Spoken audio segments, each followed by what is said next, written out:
Hello, and welcome to the Community IT Innovators Technology Topics Podcast, where we discuss nonprofit technology, cybersecurity, tech project implementation, strategic planning, and nonprofit IT careers. Find us at communityit.com.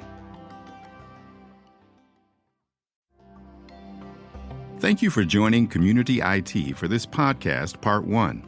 Subscribe wherever you listen to podcasts and leave us a rating to help others find this leadership resource for nonprofits. Listen for Part 2 in your podcast feed. Welcome to the Community IT webinar, Can You Rescue a Technology Project with Change Management? My name is Carolyn Woodard. I'm the Outreach Director for Community IT, and I'll be your host and moderator today. I'm very happy to hear from our guest, Debbie Cameron from Build Consulting, who is an expert in change management in nonprofit tech projects. But first, I'm going to go over our learning objectives. So at the end of this hour, we hope that we will understand change management techniques if you're not familiar with them, or if you are familiar with them, maybe a few more that you haven't thought of or heard about. Learn why tech tools and projects fail, not just at nonprofits, but at nonprofits. Discuss what you can still do later in a technology project to rescue it. Learn tools and tactics to re-engage your team, and review real-world success stories that Debbie's going to share with us. And with that, I would love to turn it over. Debbie, can you introduce yourself? I would love to. Thank you. Hi, everyone. I'm Debbie Cameron, a partner with Build Consulting. I've been doing management and IT consulting for more than 25 years, about 20 of those exclusively with nonprofits. I started my career working with Arthur Andersen and Bearing Point. And at Bearing Point, found my way to a nonprofit vertical where I fell in love with working with mission-driven organizations. It's during this time I discovered change management because, like every perfectionist out there, I wanted to figure out how to make my projects more successful. And there's so many reasons why technology projects are not successful, but change management tends to be a fairly large reason why. It just drew me in and became a professional passion. And I'm excited to share some of that with you today. A little bit about Build Consulting. Our approach to all of our projects is really grounded in our unique change management framework. It's designed to make changes easier. We like to think it helps them from becoming chaotic. Our leaders have over 20 years of experience in driving technology innovation and transformation, especially for large nonprofits, associations, and foundations. We focus solely on these organizations, so we really understand their needs and can offer them the right solutions. We are passionately independent. We do not take any incentives or align with any vendors or partners. So our advice is always focused on our clients and unbiased. We like to think of ourselves as advocates for our clients, really because we want them to trust that the recommendations we put forward really align with their mission and goals and really are in their best interests. And thank you so much, Debbie, for joining us today. I'm really excited to talk about this topic. So my name is Carolyn Woodard, and I am the Director of Marketing for Community IT. But before I was at Community IT, I worked for many years in nonprofits for a large international nonprofit and a smaller local one where I was the IT director. And I am so excited about this topic today because at one of my nonprofits that I worked at, I inherited managing Razor's Edge. And we used to say that, and I was several people removed from the people who had made the decision, but we used to say it was like we had the Lamborghini and we only drove it 5 miles an hour because we just had never, as an organization, had not embraced that tool. So I wish I had known some change management techniques. I could have gone back, and I heard a lot. I did a lot of listening, so I heard a lot about what was wrong with the implementation. But I feel like this topic would have really helped me then. So a little bit more before we begin about Community IT, if you're not familiar with us. If you have come to a webinar before, you're one of our clients, welcome. But if you're not familiar with us, a little bit more about us. We are a 100% employee-owned managed services provider. So we provide outsourced IT support, and we work exclusively with nonprofit organizations. Our mission is to help nonprofits accomplish their missions through the effective use of technology. We are big fans of what well-managed IT can do for your nonprofit, and we serve nonprofits across the United States. We've been doing this for almost 25 years, which our anniversary is next year. We're technology experts. We are consistently given the MSP 501 recognition for being a top MSP, which is an honor we received again in 2025. I host a weekly podcast and this monthly free webinar series. You can access all of our previous webinar videos and transcripts on our website, communityit.com, and register for upcoming webinars there. There's just a ton of free resources. We really want to help our sector be able to, build your IT capacity and use IT to support your missions. For these presentations, Community IT, like Build Consulting, is vendor agnostic. We only make recommendations to clients. We only do that based on their specific business needs, and we never try to get a client into a product because we get an incentive or benefit from that. But we do consider ourselves a best-of-breed IT provider, so it's really our job to know the landscape, the tools that are available, reputable, and widely used, and we make our recommendations on that basis for our clients based on their business needs, priorities, and budget. And a little bit more about us. Our mission is to create value for the nonprofit sector through well-managed IT. And we also identify 4 key values as employee owners that define our company: trust, knowledge, service, and balance. So we seek always to treat people with respect and fairness, to empower our staff, clients in the sector to understand and use technology effectively, to be helpful with our talents, and we recognize that the health of our communities is vital to our well-being, and that work is only a part of our lives. Okay, so now we're going to go ahead and start with a poll like we like to do. So this is to help you all in the webinar tell us your comfort level with change management. So the choices are: you're unfamiliar with change management, you have worked with someone who used change management tools and techniques, you have used change management techniques yourself, you are a change management super user yourself, so we'd love to hear from you in chat. And also you could say that's not applicable or other. So I'd like to leave that option for people who might be in the webinar for other reasons. So it looks like we're split pretty equally between those that are unfamiliar with change management and those that have used some change management techniques. And then we have about half of those that are in the middle. They've worked with someone who's used change management techniques. So looks like we have folks of all different levels, and those that have had experience with change management techniques themselves. I'd love, if anything that I talk about today, if you've used a different version or have any thoughts to share, please put that in chat, because I think we can all learn from each other today. And the more interactive, I think the more productive and fun this will be. Okay, well, let's dive in. So our agenda for today, Carolyn really went over the learning objectives, but it's pretty simple. First, we'll dive into some common reasons why projects go off track and tools become underused. I think understanding these pitfalls is the first step to turning things around. Next, we'll talk about what we can do now. Even if your project is already in trouble, there are actionable steps you can take right now to make a difference, and we want to talk about those today. Here, we'll also share some practical tips and strategies, some tools that you can leverage, some tactics that you can put into play to re-engage your team and get folks back on board. It's never too late to build momentum, in my opinion. And then I'll share a real-world success story of a project turnaround, and then we'll open it up for some Q&A. At Build Consulting, we have 2 core beliefs that motivate us both to do this work and to approach it in the way that we do. The first is our belief that technology can empower organizations to both work more effectively and to change the world.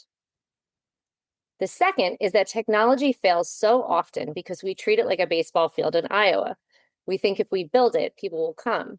We get the shiny new technology, but we don't recognize the need for the organization to change and get shinier too. This is a formula that I reference a lot.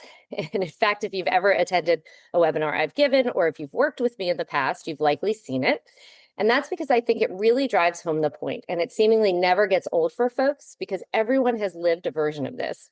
This equation highlights that simply adding new technology to an organization without making necessary changes can lead to high costs without achieving the desired improvements.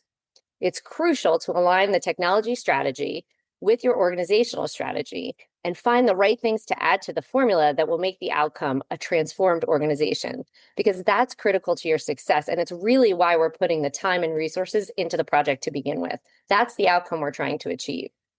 More than 50% of nonprofit technology projects fail because the tech moves forward, but the organization does not. And maybe some of you have lived through this or are currently living through it, which is why you're here today, which brings me to the next point where I want to clearly outline the change management challenge. So I mentioned earlier that change management is a big component of why we see technology projects fail. And here's the connection. Here's the driver of why that's the case.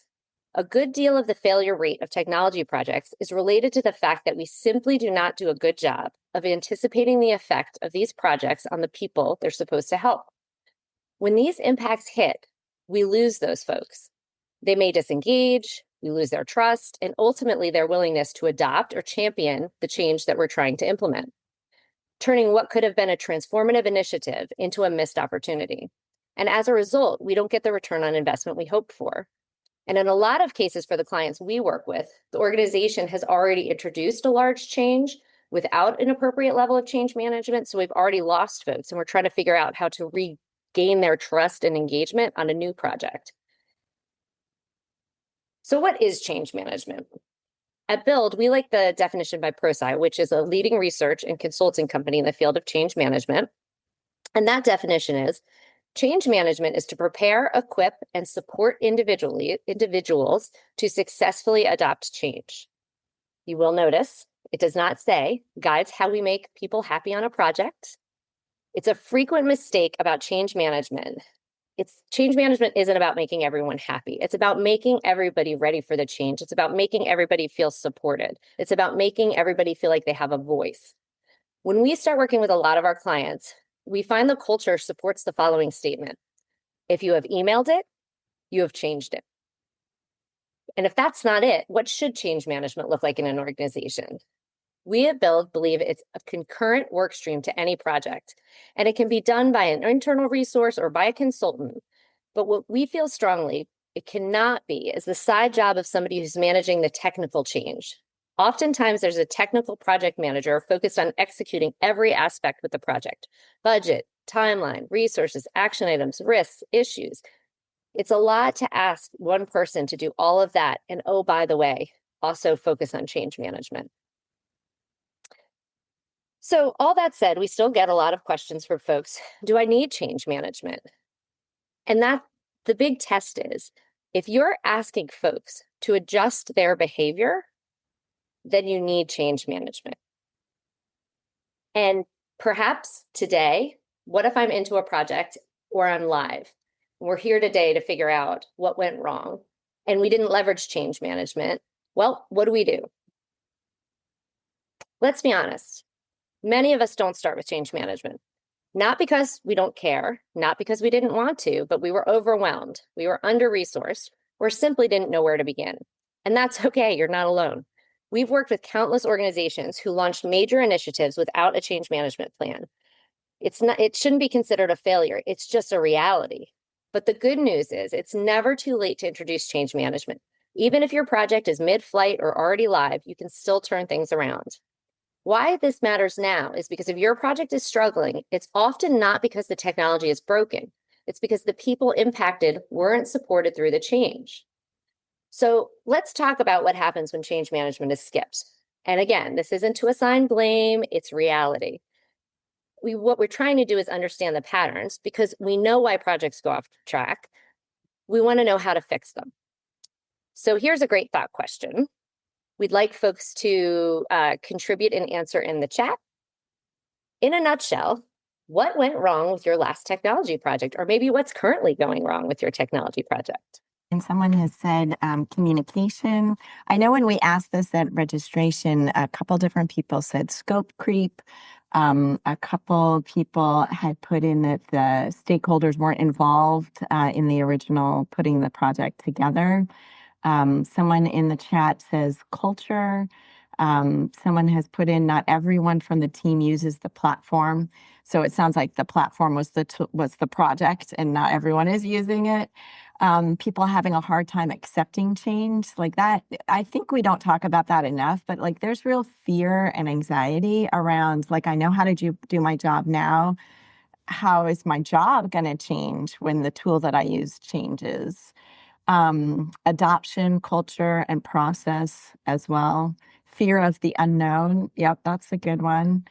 Didn't give users enough training. Someone else is putting That's a in. good one. Yeah, the tech is changing so fast. I'm no longer a super user. Yeah. That's a good People one. like to, I mean, people like to be really good. I mean, who doesn't like to be good at their job? Everyone wants to be good at their job. Everyone wants to be the person that people come to for information. The risk, the fear of giving that up is a real thing. That all of those things land for me. And unfortunately, it means most of you are going to be quite bored during this next slide, which is why projects go off track, because you already know this and you're living it. Even with the best intentions, as we all know, projects can veer off course. And often, as we know, it's not the technology, it's the people side that gets missed. So I went through and my projects in as that I've worked on in my 25 years and asked some fellow builders to go to do the same so that we could really elevate what are the top 5 common reasons we see projects struggle or folks come to us because the project is not doing well and they're asking us for help. And these were the top 5 that come up again and again. Stakeholder engagement. I've seen projects where IT was in the best intended way, made decisions about a software, feeling like they were serving their stakeholders and taking, building capacity for them and giving them the answer to what they needed. But then when the stakeholders were brought in, they wanted to say and they wanted to be part of the decision. And in their mind, the system that was selected didn't meet their needs. And then trust and frustration already popped up. And you have to go back and start over, and this time with stakeholder input. Change readiness. We had a client who launched a CRM without checking how ready the teams were, and if the teams even knew how the CRM was going to be involved in their work. And when they went live, resistance popped up everywhere. They brought us in to do post-launch interventions that could have been avoided if they had done a simple readiness survey that would have helped inform project activities to address the concerns and challenges and maybe created the vision for those folks. Adoption planning, helping folks understand what does the future look like and how are we going to measure if we're being successful, and don't let 6 months go by post go live until we realize there's a problem. We had an organization spend 2 years implementing a system, but again, they didn't plan for how folks were going to use it, and they didn't really plan for how they were going to help onboard folks to the system and ensure they were using it. And after go live, the system sat unused. No one knew what was expected of them. Leadership wasn't modeling behavior. And feedback loops, those are crucial. Stakeholders want a voice. Everybody wants a voice. I want a voice in any decision that's being made about my work life.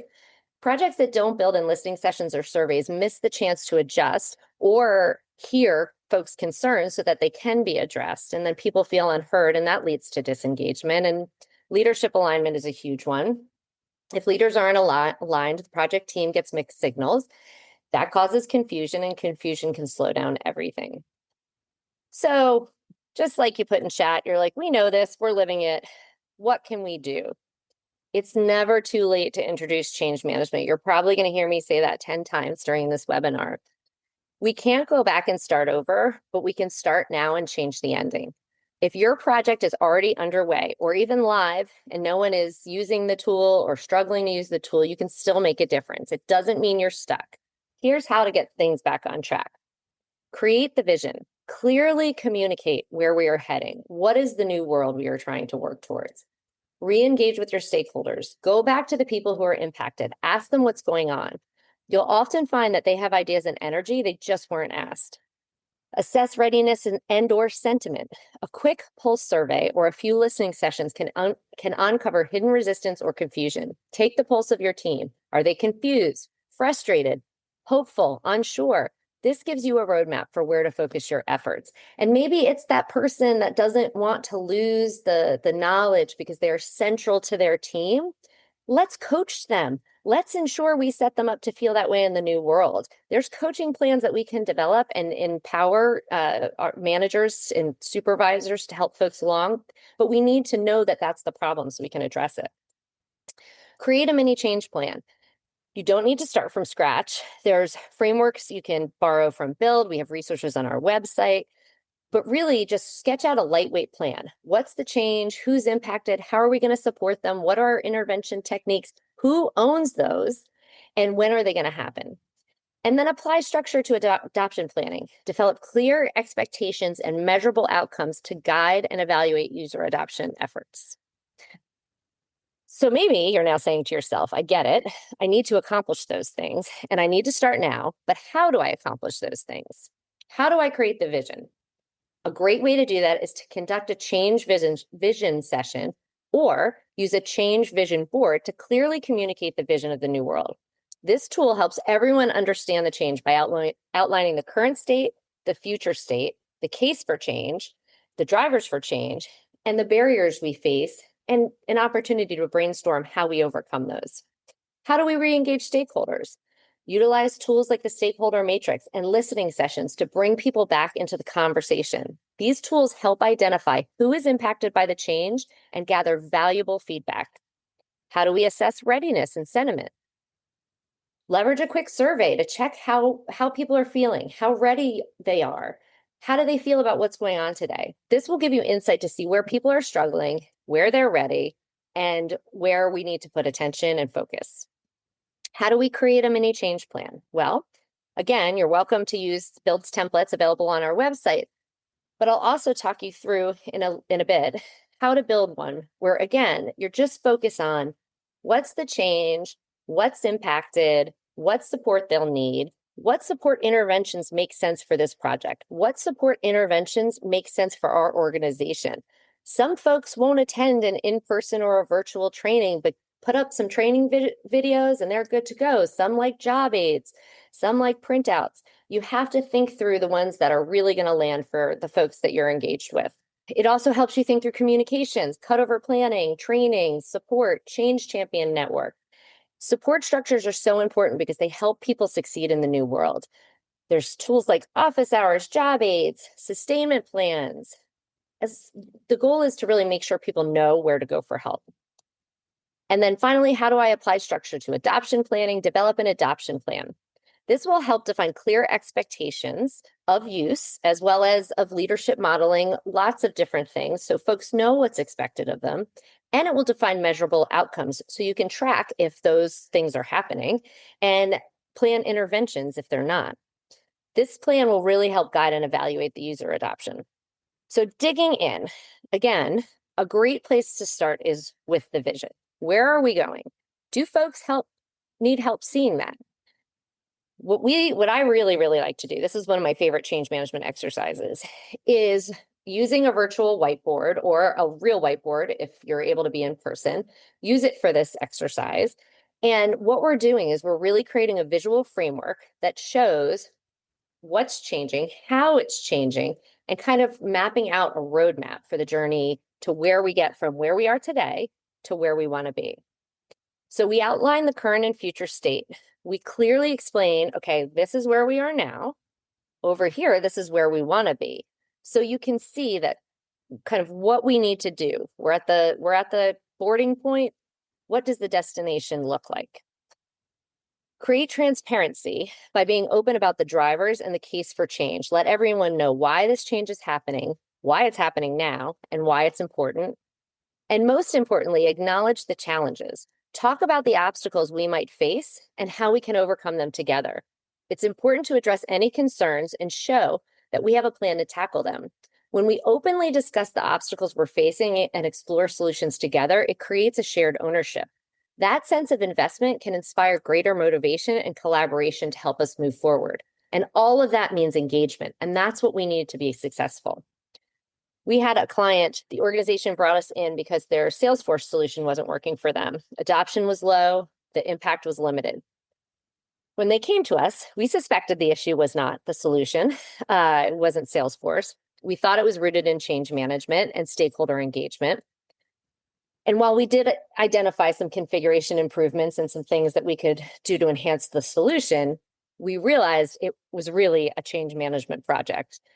And unfortunately, as we were working with them through this, and we said this is a change management project, they acknowledged that, they acknowledged the issues. We noticed the familiar problem. There were really only 2 people involved in the implementation. And unsurprisingly, those were the 2 people actively using the system. We raised concerns, we talked to leadership, we put it on the risk log, but it was acknowledged, but the behavior didn't change. And the rollout was continuing. And we knew we were setting them up to not be successful. So we hit the brakes. We facilitated a change vision board session with the larger cross-functional team. And it really helped the team visualize, okay, here's the future state. Oh, wait, I'm in there and I'm not participating. And I really don't have any investment in this. And I don't know they're making decisions about things that I'm going to be impacted by. And it really helped them crystallize that they needed to do things different to be successful. We also facilitated conversations about the barriers to broader involvement, from time constraints to unclear roles. And together we explored practical ways to overcome those challenges. And what that really did was introduce ownership and engagement into the process, which was a real turning point for the project. We ended up, taking a much more strategic approach to the implementation, and we're a lot more successful at the end because of it. And so that's one way that tool was really successful. Once we have our vision, we can look at the who. Who are those impacted?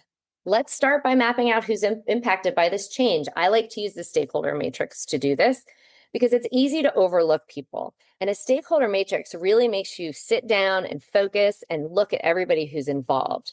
You spend time identifying who's impacted, you understand their motivators and resistance. Most importantly, you ensure representation. You ensure that there's somebody involved in the project that represents them, and it's a clear line of that they know who to go to, and that they have somebody on the project, involved in the project, that's representing their needs. It also is really useful to inform communication and how and who we need to engage with.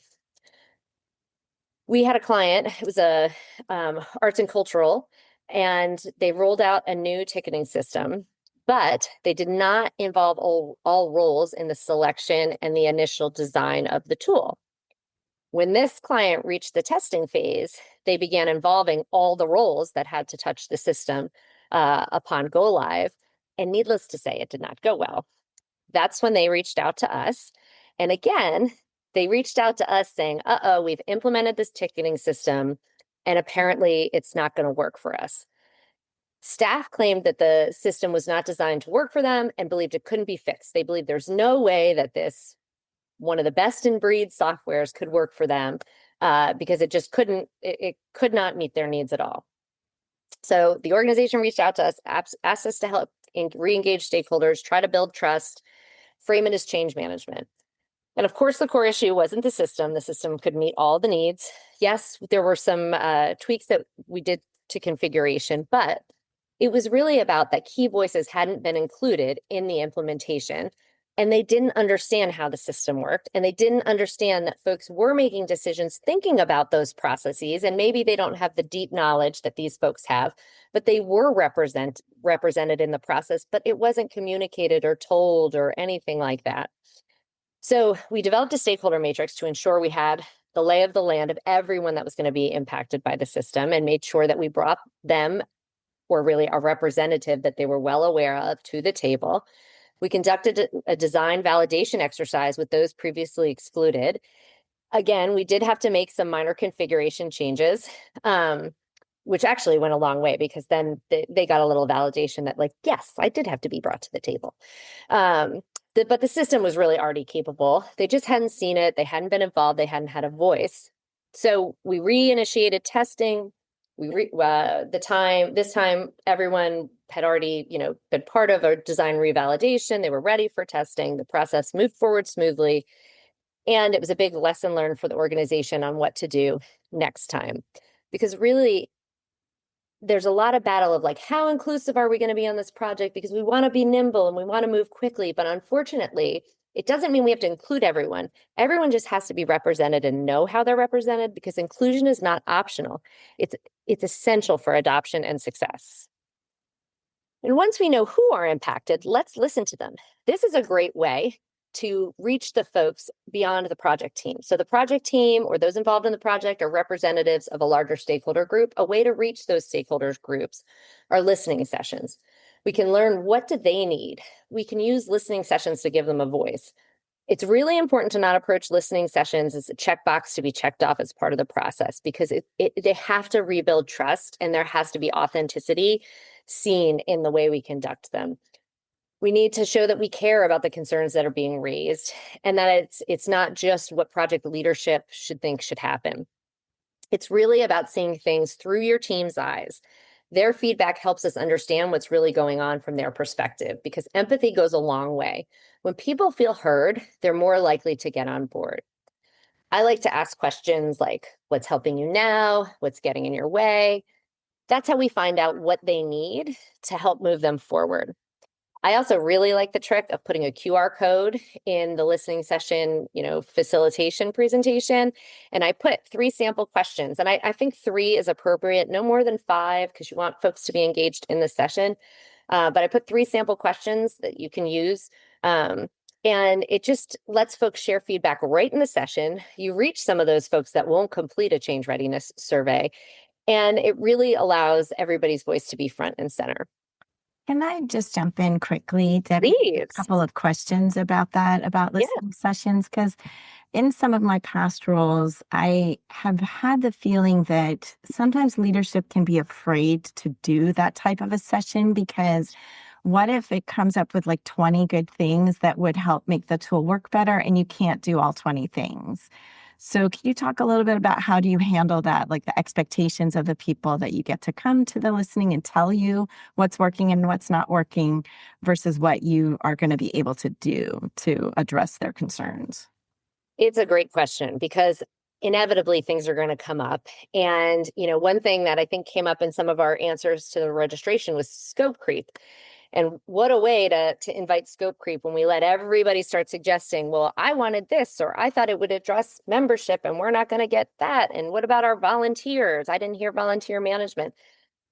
Those things are going to exist whether you air them out in a listening session or not. So bringing them out, and again, creating that transparency and letting folks have a voice, that's great. That's what's going to help build that foundation of trust. That's what's going to help get rid of they care about this team more than they care about my team. And what you need, what needs to be part of the listening session are some talking points prepared so that leadership can lean on to say, we can't accomplish everything about this. We can't solve all 863 problems of our organization. Right now, we are trying to solve these. And the good thing about creating that vision board is we have the mission of this project kind of in where we're trying to get to. And yes, we want to address the volunteer management system. We hear you. We have it in the roadmap. We're actively, it's on our list. We're actively working through. But the drivers and the case for change that we worked out about why we're doing this, and more importantly, why we're doing this now, we have those things to speak to, so that, again, we're not going to make these folks happy because we're not giving them what they want, but we're helping them understand that our technology strategy has to be part of our organizational strategy, and part of that organizational strategy are these drivers and case for change. And this is why we have to do this now. But we hear you. It's on our radar screen. We're going to address it, and just validating them goes a long way. That answer the question? Yeah, I think so. And this is a great question also to kind of pivot a little bit and address a question in the chat, which is where someone says they have a lot of trust and vision, and they have some sub teams that are working together, but the budget is not there. So they know what they want to do, but they don't have the money to do it. And I would say probably in that case too, like you need to make, like start small, start with what can be done. But when you have that bigger vision, you know where you're going to at the end of the road, you can both communicate that to funders, like, here's where we want to get to, and here's the steps that we're going to take, but also can convey it to the people that are working on it. It's like, look, we all want to get to this, 5 steps ahead from where we are now, but we're going to have to do step 1 first, and then step 2, and then step 3, et cetera. And taking off those chunks and talking about them in those chunks, I think, is really helpful, because it feels, we can't get to, most organizations don't have the resources or capacity, quite honestly, to get to where they wish they could be, where they want to be. But talking about those in those small chunks. And Carolyn, you brought up a great point about when you have these things teed up and these needs, there are funding opportunities that pop up. And if you have the information organized and these needs have been communicated and prioritized in those chunks that you were talking about, then you're ready to go when that funding opportunity pops on your desk, and you won't miss it, because those often come in with like a 30-day, we have to spend the money in 30 days type thing. At least that's been my experience when clients have come to us and been like, we've just got this money. Thank you for those questions. Thank you for joining Community IT for this podcast, Part 1. Subscribe wherever you listen to podcasts and leave us a rating to help others find this leadership resource for nonprofits. Listen for Part 2 in your podcast feed. Community IT does these free webinars and podcasts for our community, and we love sharing our knowledge and experience. If you have more questions or are having trouble with your IT at your nonprofit, please get in touch with us on our website, www.communityit.com, so we can start a conversation or schedule an assessment. Downloading any of our free resources there will get you signed up for our webinar reminders, and you can attend our next webinar in real time and ask our experts your own questions. If you love podcasts, please subscribe and leave us a rating to help others find this leadership resource for nonprofits.